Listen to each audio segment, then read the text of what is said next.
So start. Sure. You're on live. Good evening to all of you. In fact, at the instance of my admins, I'm continuing the lecture today. In fact, I'm not feeling well. But anyhow, since let us have the continuity so that we may not miss any days actually. And please remember, as said earlier, Voice issue. I have already repeated the definitions twice, and I don't intend repeating it again. But the third time also again I repeat. But before we start the lecture, I wanted to tell you the sections which have been repeated here from section 76 to 123. Please note down section 76 to 123, and then 238 to 270 has been repealed. They have been removed from the law of contracts because we have a separate enactments like sale of goods, specific relief, so on and so forth. So the section 76 to 123 has been repealed, and section 238 to 269 has been repealed. So those are the sections which we need not study or which need not we need not go into it. Again, for the benefit of many people, I repeat because I'm going at a slower pace. If you are able to understand the fundamentals, the following sections can be easily followed by you. First and foremost is section 2 of every enactment is very, very important. It deals with the interpretation clause. The various terms and technologies are they are mentioned in that particular section. First,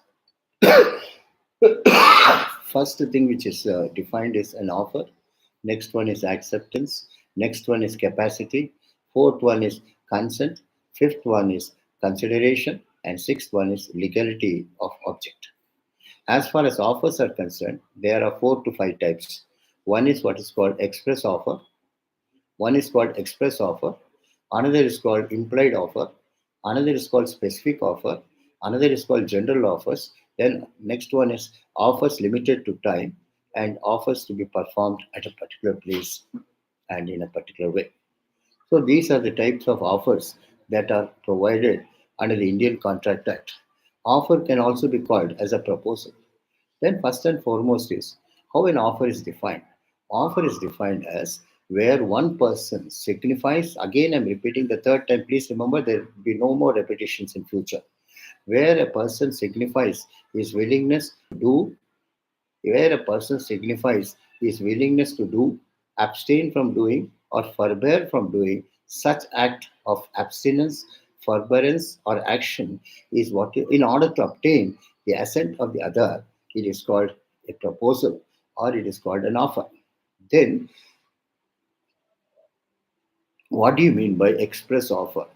Express offer means what is contained in publication, what is contained in writing, what is contained in any other form. That is called express offer. Second one is implied offer. Implied offer is where by usage or by conduct of parties an offer is made, it is called an implied offer. That is by understanding. Third one is specific offer.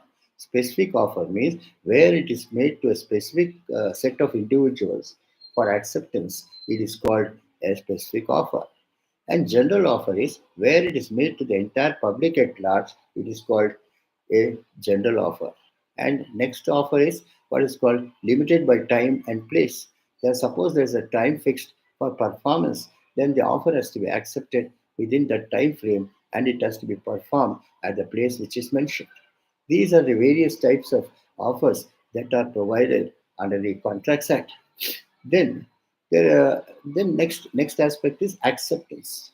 Here, the person to whom the offer is made signifies his assent or signifies his willingness to accept the offer in total without any preconditions. He is said to have accepted the offer. Then I also gave you a quotation. It is said, an acceptance is to an offer what a lighted match is to a train of gunpowder.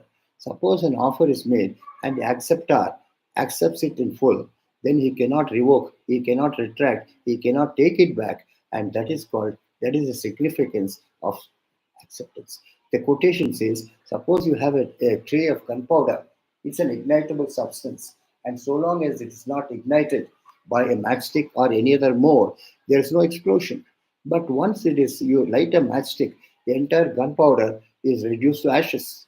Then nothing can be retrieved. You only get the ashes. So that is the significance of acceptance. But when can an acceptance be revoked? An acceptance can be revoked before the acceptance reaches the offerer, not before that. It should reach earlier than the acceptance. Mostly, we send it by post, we send it by registered post, we send it by speed post, so on and so forth. Once it's handed out to the post office, it is out of your hands to take it back. You cannot put your hand into the post box and take it back. So the question is, before it reaches the offerer, you will have to retract from it. You have to recite from it. You have to take back your acceptance. Then, in those circumstances, an acceptance can be revoked. But in all other cases, an acceptance once made cannot be revoked, cannot be retracted, cannot be rescinded at any time, or cannot be avoided at all times. Then we discussed the specific cases, specific offer. What do you mean by specific offer? Day in and day out, you find publications where it is made. Suppose, for example, the Public Service Commission or the High Court calls for appointment of judges or recruitment of judges from the JCJ, from the JCJ cadre. That means they say open only to scheduled castes, scheduled tribes, and backward classes. Suppose 30 posts are advertised. Out of 30 posts, let us say 25 posts or 26 posts go by way of reservation. And for open category, it's only 3 posts which are offered. So who are the people eligible to accept it? Who are the people to whom the offer is made? It is only made to a specified individual, and only that individual has to accept it, and none else. And the question is the time also will be mentioned. Please remember there is a saying in English, time and tide do not wait for any man. Suppose within 15 days, along with the original documents online or with the relevant documents, the application has to be filled up and submitted to the relevant authority. And if you cross that particular deadline, the question is any amount of time, you cannot submit the application later. Then place also. Then they say where it has to be submitted, whether it has to be submitted in the High Court or whether it has to be submitted in the your civil court or any other place. So it should be done in the manner prescribed under the offer. Then the next one is general offers. I also discussed the case of Carlyle versus Carbolic Smoke Ball Company's case, where Carlyle was affected by influenza, which was very much prevalent, and she was suffering from that particular fever. Then this Carbolic Smoke Ball Company gave an offer saying that anyone who uses the smoke ball for a continuous period of 2 weeks, according to the printed instructions, and still affected with influenza, the company shall pay a reward of £500. In this case, what happened was this poor lady Carlyle used the carbolic smoke ball as per the instructions, printed instructions given by the company, but still she was not cured of influenza. She brought an action against the company claiming the reward of £500. The company, on the other hand, contended, sir, it is an offer in general. It is not made specifically to Carlyle, and since it is not made to her, she is not deemed to have accepted the offer. But the court negated the arguments put forward by the company by saying when an offer is made to the entire public at large and one person from the public comes forward and fulfills the offer, he is deemed to have accepted the offer. And then once the acceptance is made, the reward which is promised according to the company has to be paid whether you like it or not. That was a case which I discussed on general offers. So the summit substance of general offer means it need not be made to a specified individual. It can be made to the entire general public. But any person from the general public who comes forward and perform and accepts it and performs it according to the terms of the offer is deemed to have accepted it, and a general offer is acceptable and a general offer is enforceable. That is what we discussed. Then we discussed discussed the aspect of what is called uh, the question is how an acceptance has to be made. Acceptance should not be coupled with preconditions. Acceptance should be in the totality. There should not be any preconditions imposed. There should not be any restrictions imposed. There shall not be any demands made by the acceptor. he has to accept it in an unqualified way and without any riders or without any preconditions. Then, in that case, you say that the acceptance is complete. And once the acceptance reaches the offerer, the agreement and an agreement is arrived at. Offer plus acceptance is equal to an agreement. But how it can be revoked, sir? Before it reaches the offerer, by the speediest mode of service, if you are able to send the revocation before your acceptance reaches the offerer, then an acceptance can be revoked. Then the next thing which we discussed was the uh, sometimes acceptance also should be subject to conditions, sir. Here offer is made, it says the qualifications are prescribed, experience is prescribed, the standing at the bar is also prescribed, the experience also is prescribed, and also it is said any special experience also which you have got also has to be mentioned. Then in that case, the acceptance when you make, all those things will have to be complied with. The essential ingredients which forms part and parcel of the offer has to be complied with in toto without any preconditions. Suppose they say you have to enclose a bank draft for 250 rupees, then you'll have to enclose the bank draft along with your application in order to be eligible for the benefits of the offer that has been made. Unless you comply with all those things, an acceptance is not complete. Okay. The next one is the suppose let us say an offer is made by A to B saying that I will gift a house to you in case you marry my daughter. And before the house is given to you, you must marry my daughter. Then the question is, what is the condition imposed, sir? He will get the property only when he marries his daughter. So first he must perform that condition and then alone he accept it and then eligible for whatever benefits are made under the offer. Then, sir, uh, I told you also that the offer can be expressed or implied. Express means it is in writing, it is in a publication, it is by wide circulation, it is by pamphlets, it is or by TV advertisement, or it is by radio advertisement, or on your cell. You get it in your Facebook, or you get it in your Instagram, or you get it in your Twitter, or any other form. The question is that is said, it is supposed to be an express offer. Then what do you mean by implied offer? Once it is made by implication, once it is made to a category of persons, and it is deemed that it is made, and there is no writing, but still it is said it is supposed to be an implied offer. Then these are all the things which I discussed in the two classes covering offer and acceptance. Then next one is it is said section that is still section 9. Then section 10 deals with what agreements are contracts. Normally, we think that agreements and contracts are synonymous or identical. No, all all contracts are agreements, but all agreements are not contracts. I'll tell you an example, sir. There are two types of agreements. One is a social agreement, and another is called a legal agreement.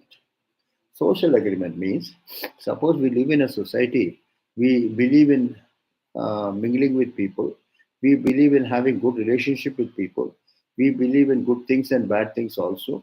In case there is a marriage in your house, in case there is a function in your house, or in case there is a cradling ceremony, or any Satyanarayana Vratam or Vinayaka Stuti or whatever it is, then we invite our guests.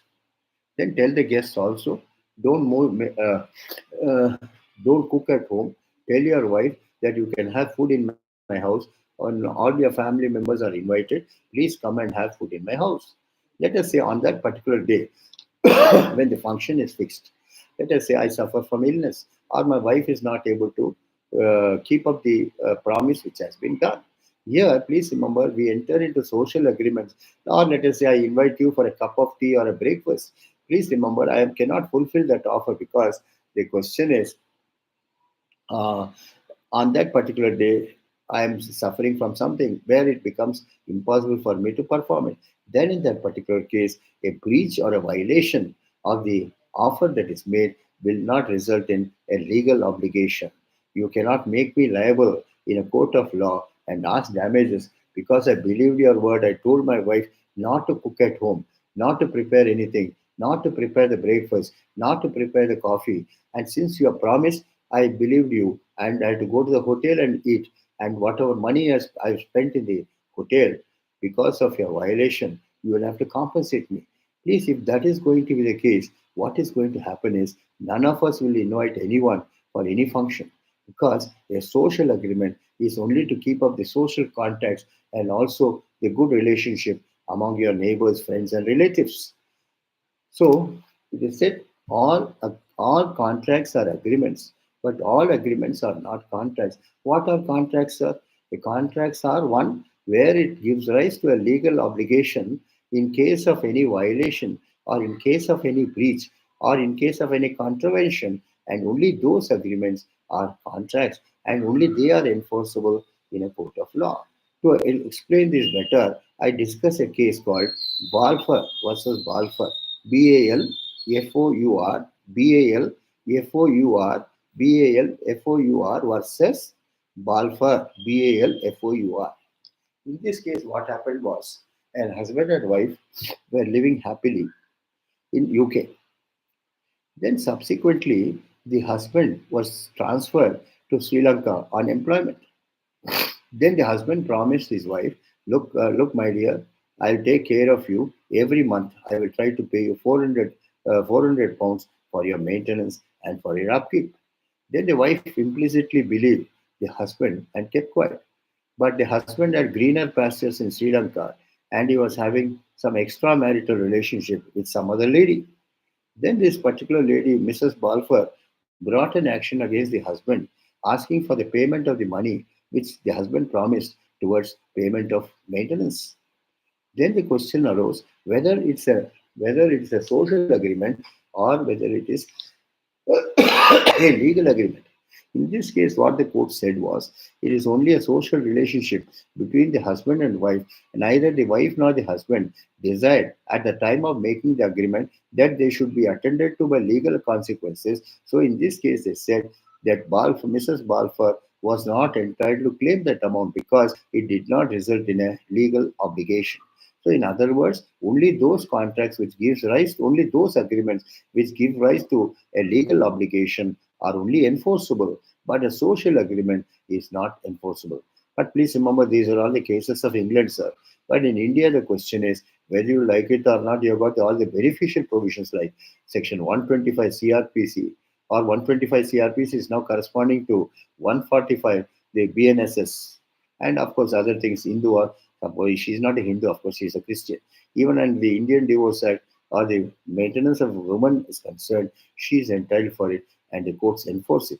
But as far as this particular case was concerned, unless the parties desire that in case of breach or violation or contravention, they should be attended to by legal consequences. Only those contracts are enforceable, and because it is said all contracts are agreements, but all agreements are not contracts. So that is still section 9, which we have finished for the past two classes till now. Then we go to section 10. Section 10 is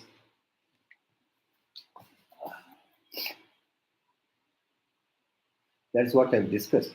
Now we go to section 11. Section 11 deals about what is called competency, capacity.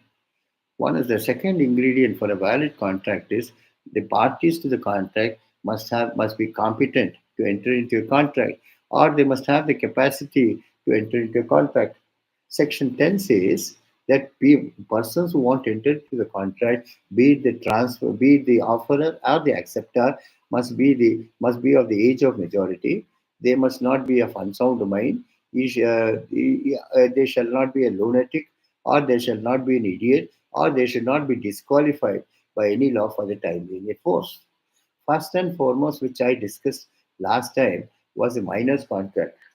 A minor in England is called an infant. As far as majority in India is concerned, a person attains the age of majority after completing the age of 18 years. But in England, even today, a person who becomes a major is who attains the age of 21 years.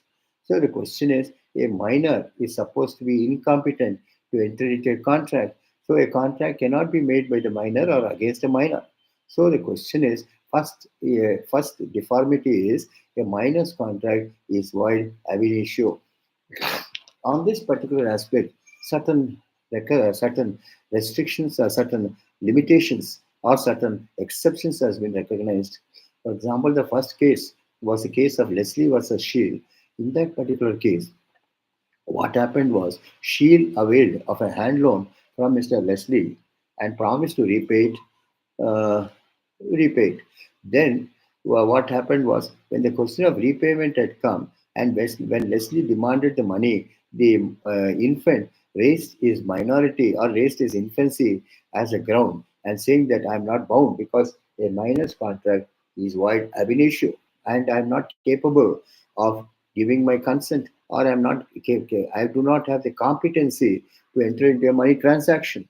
In this case, what happened was the court sympathized with Leslie and said, "Sir, we are very sorry for you. We cannot enforce the contract because an infant's contract is void ab initio, right from the beginning."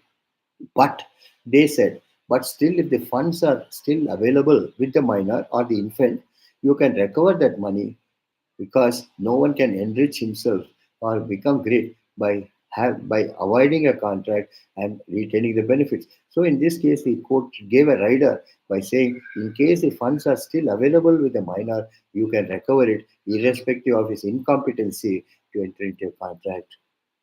That was the case of Leslie versus Shield.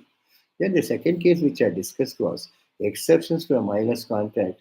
The first exception is necessaries or what we call as necessities.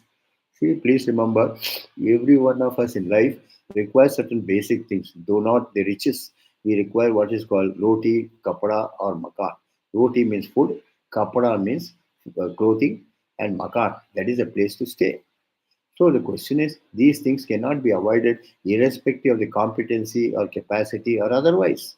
So even a minor requires these things. But these things depend upon the social status of the minor concerned, the financial position of the minor concerned, his need for that particular product or particular thing is concerned, and all other things will have to be gone into. In this particular case, uh, Nash was a clothier. Clothier means who has the clothes also, and he was also a tailor. He took an order from an infant to stitch 11 suits, and at a particular price. Then what he did was he stitched 11 suits and wanted to deliver it to the miner. The miner took the defense by saying, "Sir, already I've got enough quota in my wardrobe.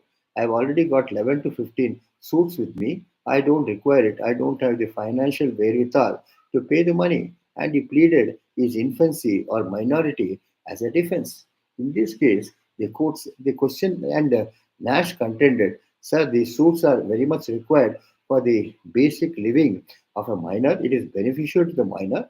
So the minor, once he has ordered for the suits, whether he likes it or not, he has to pay for it." But the courts in this case negated the argument of Nash by saying the when the minor already has enough suitings in his wardrobe, he has no need for this particular thing. And trying to thrust it on a minor who does not have the capacity to pay the money is not, and considering his financial background is absolutely ridiculous. And they negated the claim of Nash, and Nash was not allowed to recover the money which is due towards the clothing. Then the next one is we discuss the case of beneficial contracts. Please remember, we are the present day generation is very lucky because they are exposed to so many things.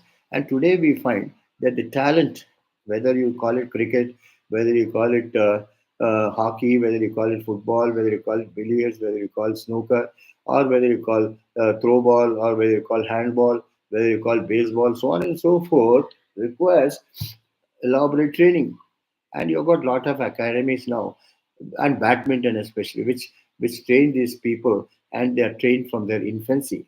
And please remember the talent is identified, talent is properly utilized, talent is properly nurtured, and talent is properly put into use. And today, we have got so many academies which train minors, which train people from their infancy. And please remember that the present trend has been that you find talent mostly in the rural areas rather than in the urban areas. So the question is, and yesterday I think if you have seen the YouTube, I was really stunned by seeing the performance. One boy, I think his name was Anirbhav or something. He is 7 years old boy singing the melodies of Kishore Kumar, Mohammad Rafi, Talat Mahmood, Kumar Sanu, and so many other people.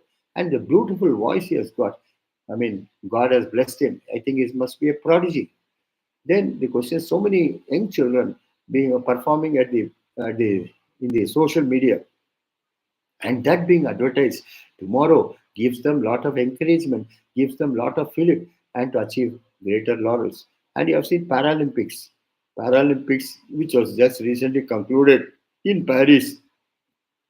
People who are deformed, people who do not have their limbs, people are incapacitated, they have won medals for the country. Why? Because elaborate training is given to them, elaborate coaching is given to them, and they are also nurtured, they are trained, and they are found from the rural areas. But when we were there, when we were young, we really feel jealous because when we were young, we come from a conservative family, and our families never used to encourage talent. They only used to say, read, read, read. Sit with the books after 7 o'clock. No question of watching TV. And that those days, TV also was not there. No question of listening to the radio. Only exception that was given is on Wednesday, we were allowed to listen to Vinaka Geetmala from 8 to 9 p.m. And the oldies, of course, they they just watch the, I mean, read the, I mean, listen to the news which is displayed by the All India Radio those days. But now things have changed. People are exposed to the media, people are exposed to the internet, people know so many things which you and I would not have known in those days. So I mean, God bless them. Then we come to one more girl from Kerala by name Surya Gayatri. She is tipped to be the next MS Subbalakshmi, a legend reborn. And that girl has got so much of talent. She was trained by the Guru Parampara, and her parents also encouraged her. And today she is singing melodies. We have lots of young people coming forward in getting trained in various disciplines. But here, as far as beneficial contacts, you see Sachin Tendulkar burst on the Indian scene at the age of 15 or 16. He was the youngest cricketer who did not play even a single Ranji Trophy match, but straight away walked into the Indian team, and today is considered to be a legend as far as cricket is concerned. So these are all the various opportunities that are given to a person, and of course, encouragement that is given to the person, the prompting which is done by the parents, or the questions they are encouraged to come out with flying colors. Here, beneficial content, the leading case on that aspect which I discussed last time was Roberts versus Gray, or Roberts Roberts versus Gray Gray. This is also called the billiards case, Billiards, billiards case. In this case, what happened was Roberts was a world champion as far as billiards is concerned, and he was a renowned authority as far as coaching is concerned. Gray, who was a minor, entered into a contract with Roberts requesting Roberts to train him in billiards because he said he wants to make billiards a way of life, and he wants to turn a professional and a future world champion. Then Roberts, and also the contract also provided that Roberts would train and nurture Gray on the condition that Gray has to give play 11 exhibition matches in Canada. That is a Guru Dakshina rather. Then what happened was Gray got trained, and గురువుని మించిన శిష్యులు అంటారు చూడండి. This boy exceeded his mentor and then became a good player as far as billiards is concerned. When the question of playing exhibition matches at Canada is concerned, as per the terms of the contract, the Gray repudiated the contract by setting up his infancy and minority by saying, "Sir, a minor is incompetent to enter into a contract. Though the contract may be beneficial to me, useful to me in my life, even though I want to make billiards as my profession and I want to turn a pro, as far as billiards is concerned, since I'm a minor or an infant, I need not play exhibition matches at Canada." Roberts contended, "Sir, I took this boy under my tutelage to coach him, to nurture him, to train him properly, and to make him a potential world champion. And also gave training to a person who wanted to make billiards as his life and his profession. And since he agreed and undertook to play 11 exhibition matches with me at Canada, he has committed a violation of the contract. And he also contended that this is a contract which is beneficial to the interests of the minor who wants to make billiards his profession. In this case, the court said, no doubt, a contract with a minor is void, but still, when the contract that is made is for the benefit of the minor and for his best interest possible, and when he wanted to make billiards his way of life and he wanted to turn a pro, he shall not be ungrateful to honor the contract by playing 11 exhibition matches at Canada. And the minor was directed to pay compensation to Roberts as far as the breach of contract is concerned. That was beneficial context. Like that, you can multiply many things. So next one is person of unsound mind. Unsound mind, that is competent. What is sound mind for the purpose of contact? See, all of us suffer from boots of insanity at some time. Insanity, you are not born an insane person. Due to circumstances, sometimes depression, sometimes lust, sometimes disappointment in love, sometimes disappointment in court matters, or so many other things. You want to become a big man, but you have not achieved your objective. So what happens is you go into a boot of what is called insanity, and you become an unsound person. Then the degrees of unsoundness of mind, or becoming a mad person depends on so many circumstances. So the question is, a person of unsound mind means a person who does not have his mental senses are absent, he is not able to discriminate between what is good and what is bad. He does not have the repercussions of what he is doing or what he is not doing or what he is supposed to do. Such a person is called a person of unsound mind. But please remember, law does not give you a license to call any person a divana or a person a pichore, because he must be admitted into a mental hospital and he must undergo treatment in the mental hospital, and then he must be treated by a qualified doctor, and then the qualified doctor has to certify that this person, that is what is called reception order, to say that this person is of unsound mind and is suffering from boots of insanity. So the question is, you cannot enter into a contract with a person of unsound mind. So that contract is supposed to be void. Then, third one is idiot. Idiot is, in Telugu they call it as Eddodu, or in Hindi they call him as Aulapasha. What do you mean by an idiot? An idiot is a person who does not have the. Please remember, he does not know anything. He does not know about the world. He does not know about what is good, what is bad, what he should do, what he should not do, what will be the repercussions of what he is doing. He is not able to discriminate between good and bad. So, let us say he is just living in flesh, but mental faculties are absolutely absent. Such a person is called an idiot. So any contract with an idiot is also void. And the next last one is persons disqualified, otherwise disqualified. Disqualified means, please remember, especially in bankruptcy matters or insolvency matters, what is called diwala. A person does not have the means to pay all his creditors, or a person has means but not sufficient means, and he has been adjudged by an insolvency court or a bankruptcy court as an insolvent or a bankrupt. Physically he may be alive, but legally he is dead. So you cannot enter into a contract with a person who has become bankrupt or who has been disqualified from entering into any contract. I'll tell you one example, sir. Of course, there are ways also to avoid it. Here, uh, in Secunderabad, there is a shop called Anuman Tent House. There is an old man with a beard sitting down like Sadhguru, and he was transacting the business for and on behalf of his minor grandson.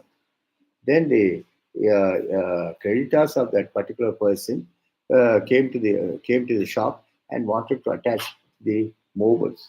Then at that stage, the minor came forward and said, "Sir, my grandfather, he is not." not a partner or not a person who is the owner and proprietor of the business. I am the proprietor, I am the owner. My grandfather is only my munim, or what is called a clerk, who maintains account books, and I pay him 500 rupees per month towards his salary and towards his services. In this case, the creditors could not recover anything because they didn't have any proof to show that this old man was what is called was the partner or person interested in the business. Then one more instance comes. Of course, it may not be exactly fitting into that.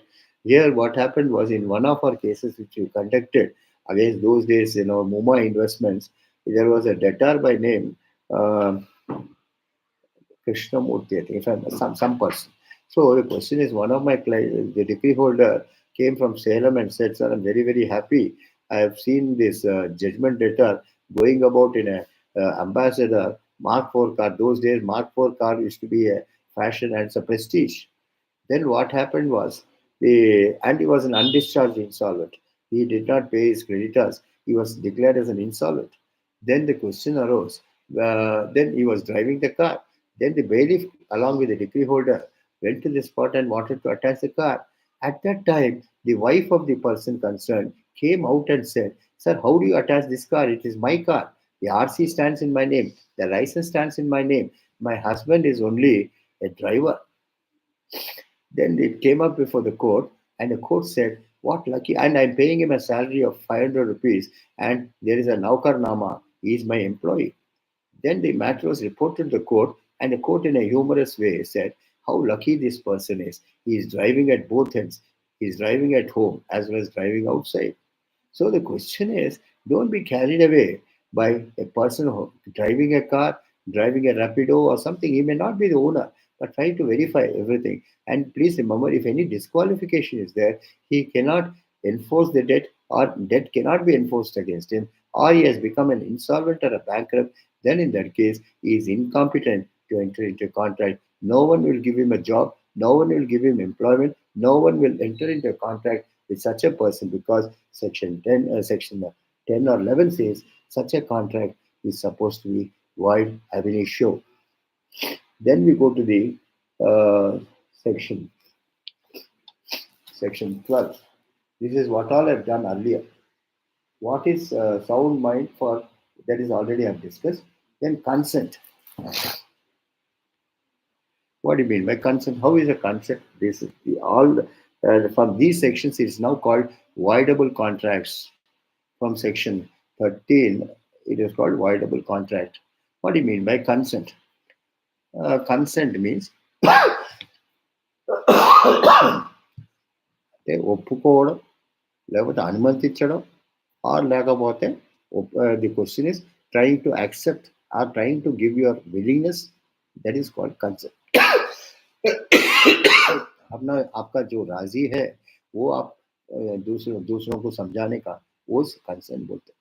Consent means where you try to give your willingness, where you try to give your acceptance, when you consent to enter into a contract, when you consent or when you try to accept the offer, they are all called consent.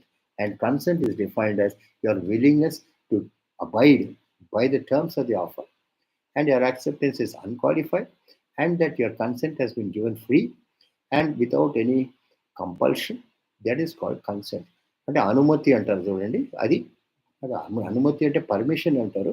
But మీ what you call say आपके सहमति, सहमति means your willingness, that is called consent. So consent has been defined as where a person signifies his willingness, signifies his acceptance, or signifies his obligation to accept everything. He is deemed to have given his consent. Then we go to what is called uh, uh, free consent. What do you mean by free consent?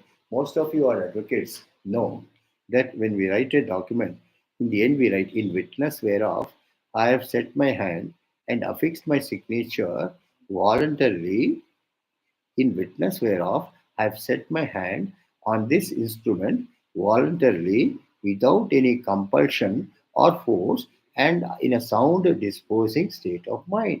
What does it mean? सहमत देना यानी आपकी मर्जी इत्तला करना. That is called consent. Free consent means without any compulsion on your part, you have consented or you have agreed or you have given your acceptance to the offer that is made. It is called free consent. So it has been given voluntarily without any threat, without any compulsion, so on and so forth. Now, next important thing which you go through is what is called vitiating elements of contract. VITIA, vitiating, VITIA, TING, vitiating elements of contract. Vitiating elements of contract. They are contained from section 15 to 22 or 23. First and foremost is coercion. Section 15 deals about what is called coercion.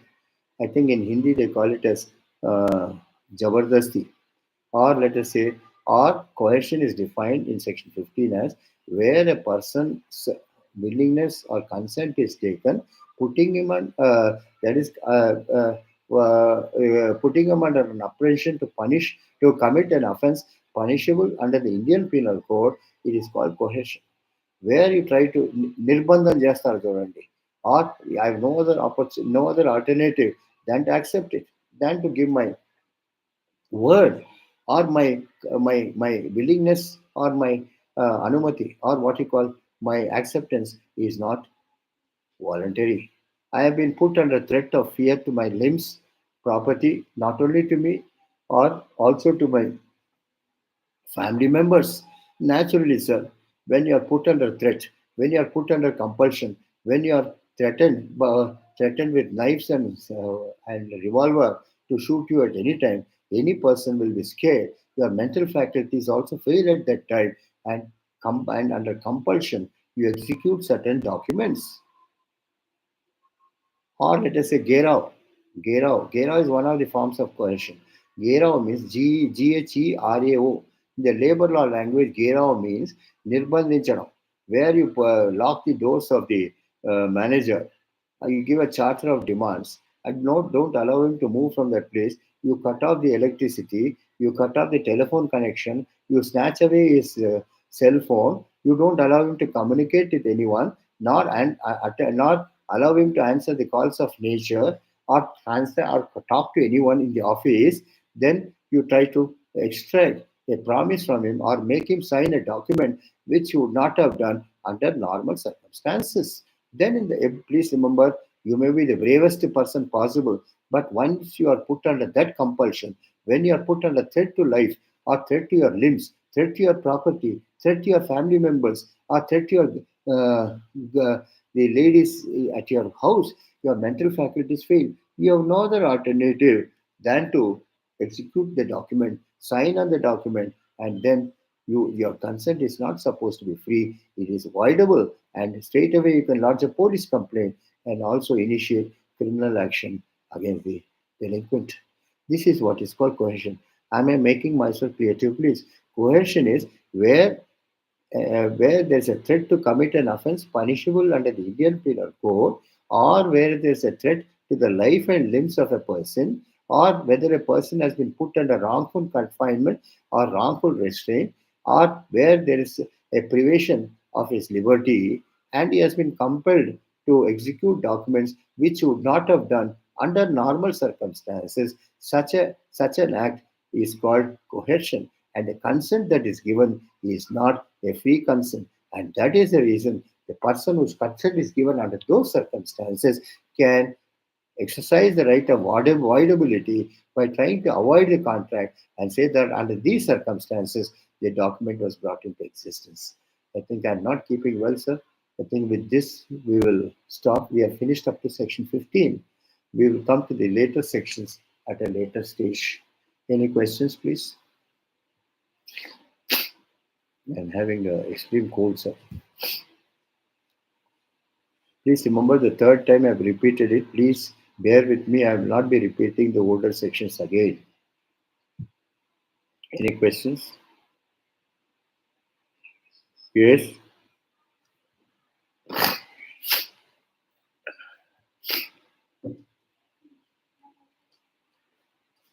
Any questions in interaction, please? sir. What about Vasantrao garu, please go ahead, sir. yes, Mr. Good Vasantrao? evening, sir. Cheppandi. Sir, any contract signed in a drunken state, Yes. state. What is he may understand the situation, but he was in a stage of inebriated. What is the Intoxication. intoxication? See, the question is, he has to spell out the circumstance. Please remember, most of the signatures which are taken is, most of the government secrets are leaked out because you are taken to a bar and you are given your drinks, and then at that time your mental faculties fail. What you are doing, nothing but truth comes out sometimes. So the official secrets are also passed on at that time. The question is, you'll have to explain the circumstances that you are taken forcibly, you are made to drink, hard drinks, and under those circumstances you executed the document, and even if the consent was given, it was not a free consent. Please remember, drinks కూడా ఎంతసేపు ఉంటుందండి? See, question is, రెండు peg కన్నా ఎక్కువ ఎవరు తాగలేరు. So question is, even if you have two pegs, sometimes it depends on your physique to withstand it. Sometimes within half an hour also it vanishes. Please remember, it starts with a small way, but sometimes it goes for bottles and bottles. And no doubt you get advertisements in the TV also. Tagadam, prana apayam. Please avoid drinking. But the question is, he has to bring out the circumstances, and what circumstances he cite. Those things will have to be spelled out, sir. Am I making myself clear to you, please? Or the consent is not free. All right. Any more questions? Any more questions? All right. We conclude the class for today. We'll see you tomorrow again. Thank you. Thank you, sir.